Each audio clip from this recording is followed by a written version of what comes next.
Jeg ved ikke, det er da en stiløvelse.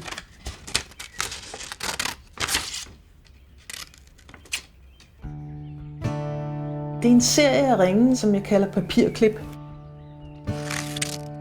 Normalt er jeg jo helt vild med, at metallet er så plastisk, så man kan forme det på alle mulige måder. Men jeg kunne godt lide at give mig selv den begrænsning, at det skulle være noget, som man lige så vel kunne lave i papir. Den allerførste, det var denne her. Og jeg var faktisk ret tilfreds med udtrykket på den. Den er super simpel, og der er mange udviklingsmuligheder i den. Så gik jeg selvfølgelig videre til den mest besværlige, jeg kunne finde på. Det er en halvkarater, modsvarende af en sort diamant, som også er halvkarat. Jeg er nået til ring 3 i denne her serie. Det, jeg kommer til at kæmpe hysterisk med, det er, at der, hvor stenen skal sidde, det skal være ens på alle 4. Der skal cirka 2/10 millimeter ind over stenen for at holde den. Det er et skrækkeligt arbejde. Jeg bliver nødt til at prøve.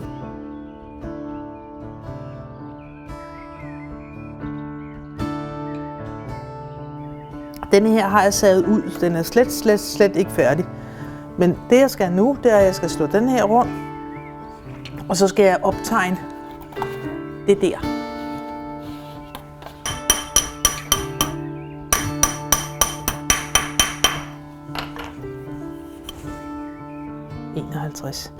Så de er samme størrelse.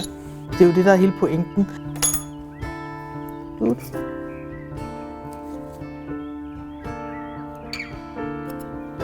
Sådan. Selve buen, den starter der. 30, 40, 50, 55. Det vil sige, det er 5,5 mm inden for hver side. Der. 7,5.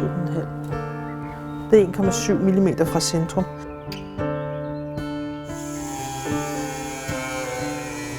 Der skal ingenting til, når vi er nede i det her størrelse.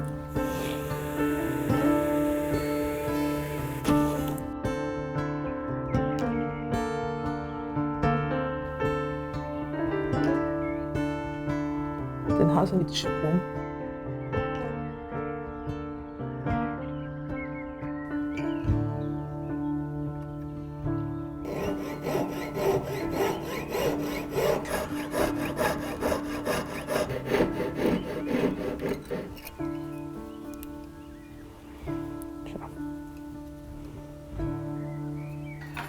Så er der rigtig meget renovering.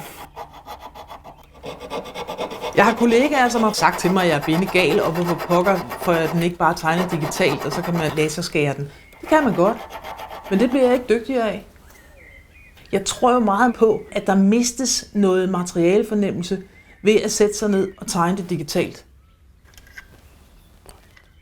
En maskine kan gøre det perfekt, det kan jeg ikke. Altså, jeg er modstander af det der med, at det skal se håndlavet ud. Det er ikke et argument for at lave noget møg, vel? Men det, at den har en lille skævhed, som kommer ved, at det er håndlavet, det giver altså tingene en helt anden sjæl.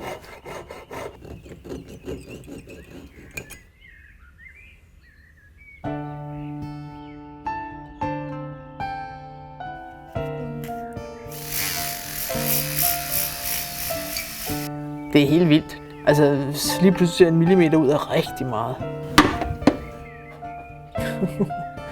Jeg har sagt, at mange af de her ringe, jeg skal til at lave nu, dem skal jeg lave nu, mens jeg kan se. Så er det, vi kan begynde at diskutere om, hvorvidt jeg kan se.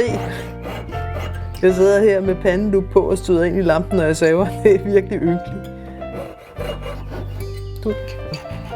Foreløbig er de der snirkler altså temmelig forskellige, men jeg tør ikke rigtig tage af dem.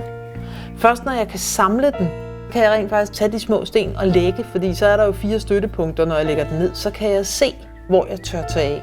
Men jeg tør ikke tage det af, før jeg kan lægge stenen. Jeg synes, den er lidt sjov, fordi den opfra er super enkel, og der er næsten ingen guld i.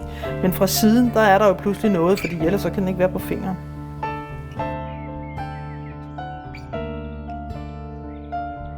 Hele konceptet i denne her udstilling her, er, at jeg laver 20 vidt forskellige serier med 5 ringe inden for hver genre.